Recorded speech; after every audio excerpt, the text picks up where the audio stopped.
দেখাতে চাইব। নির্বাচন কমিশন, জাতীয় নির্বাচন কমিশনের ভিতরের ছবি দেখুন।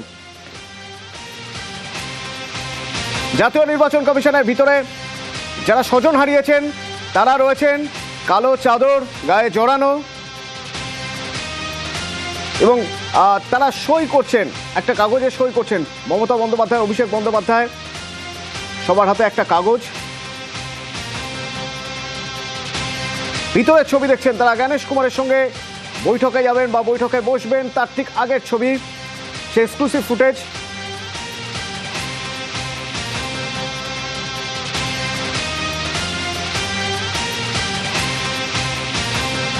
বেশ কিছুক্ষণ হয়ে গেছে তারা ভিতরেই রয়েছেন।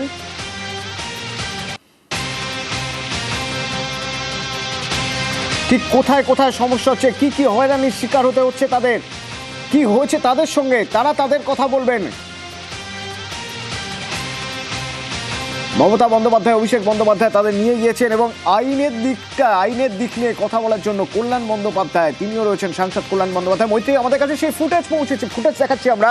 ভিতরের ছবি, ভিতরে যেখানে সবাই বসে আছেন এবং সেখানে একটা কাগজে সই করছেন, সবার হাতেই একটা করে কাগজ রয়েছে। মৈত্রী, একেবারে দেখো, প্রাথমিকভাবে সবার হাতে একটা করে কাগজ রয়েছে এবং তাদের নথি সংক্রান্ত বিষয়গুলো কিন্তু সেখানে রাখা রয়েছে। এবং আমি যেরকমটা একটু আগেই বলছিলাম যে মমতা বন্দ্যোপাধ্যায় তিনি কালো চাদর গায়ে দিয়ে এসেছেন, এবং শুধু তিনিই নন, তার সঙ্গে যারা যারা এসেছেন তারা প্রত্যেকেই কিন্তু কালো পোশাকে এসেছেন, অথবা কালো চাদর গায়ে ঢাকা দিয়ে তারা এসেছেন প্রত্যেকেই। এবং সেই জায়গাতে দাঁড়িয়েই কিন্তু তাদের একসঙ্গে ভেতরে ঢোকা, জাতীয় নির্বাচন কমিশনের ভেতরে ঢোকা, এবং জাতীয় নির্বাচন কমিশনের ভিতরে গিয়ে তাদের সেখান থেকে কথা বলা।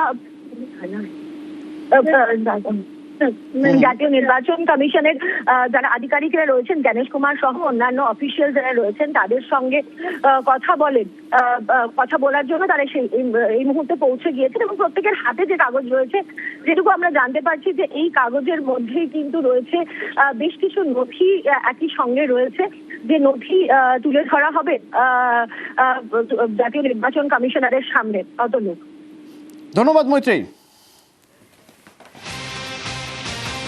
এই সেই ছবি ভিতরের ছবি, জাতীয় নির্বাচন কমিশনের ভিতর থেকে যা যা আপডেট খবর আসবে আমরা আপনাদের সঙ্গে সঙ্গে দিতে থাকবো। আজকে কথা বলছিলাম আপনাদের, রাত সকাল থেকেই সরগরম দিল্লি।